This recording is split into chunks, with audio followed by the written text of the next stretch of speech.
अखिल भारतीय मराठी नाट्य परिषद शाखा मुंबई यांनी 31 जानेवारी यशवंत नाट्यगृह दादर मुंबई येथे आयोजित केलेल्या राज्यस्तरीय एकांकिका स्पर्धेत महानगर शाखा सोलापूर यांच्या दोरखंड या एकांकिकेतील शाखेचे अध्यक्ष प्राध्यापक अजय दासरी, अस्तित्व मेकर्स फाउंडेशनचे सचिव किरण लोंढे यांच्या मार्गदर्शनाखाली अमोल साळवे लिखित संजय सावंत यांनी दिग्दर्शन केलेल्या गोवर्धन कमटम संघप्रमुख जबाबदारी पार पडलेल्या एकांकिकेतील नेपथ्यमध्ये सोमनाथ तोंडे यांचा प्रथम क्रमांक आल्याबद्दल 2,000 रुपये सन्मानचिन्ह आणि प्रमाणपत्र देऊन गौरव करण्यात आलाय. प्रकाश योजनेत दीपक शिंदे यांचा प्रथम क्रमांक आल्याबद्दल त्यांना गौरवण्यात आले. या एकांकिकेला राज्यस्तरीय स्पर्धेत उत्तेजनार्थ सांघिक 5,000 रुपयाचं बक्षीस मिळालेलं आहे. प्रमुख पाहुणे सिनेनाट्य दिग्दर्शक चंद्रकांत कुलकर्णी, शाखेचे कार्यवाहक अजित बोरे यांच्या हस्ते गौरव करून त्याचा सन्मान करण्यात आलाय.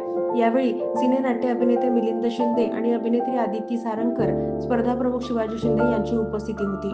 अध्यक्ष प्राध्यापक अजय दासरी आणि सहकार्यवाह संजय सावंत यांनी या प्रसिद्धीला मान्यता दिलेली आहे. शाखेचे अध्यक्ष प्राध्यापक अजय दासरी आणि गोवर्धन कमटम अस्तित्व मेकर्सचे फाउंडेशनचे सचिव किरण लोंढे यांचं मार्गदर्शन या एकांकिका सादरीकरणासाठी लाभलेलं आहे. संजय सावंत यांनी दिग्दर्शन केलेल्या एकांकिकेमध्ये सई दरेकर, सागर देवकुळे यांनी सर्वोत्कृष्ट अभिनय केलाय, तर सोमनाथ लोखंडे यांनी तयार केलेले नेपथ्य आणि दीपक शिंदे यांनी केलेल्या प्रकाश योजनेचं सर्वांकडूनच कौतुक करण्यात आलंय. या एकांकिकेसाठी तंत्रज्ञ संगीत संयोजन आयुष लोकरे, वेशभूषा अमृता गोसावी, रंगभूषा श्रावण ओमप्रकाश, रंगमंच संयोजन विजय बादगुडे, हनुमंत मते, रजनी दळवी, अमित रोडगे, नागेंद्र माणेकरी यांनी केलंय.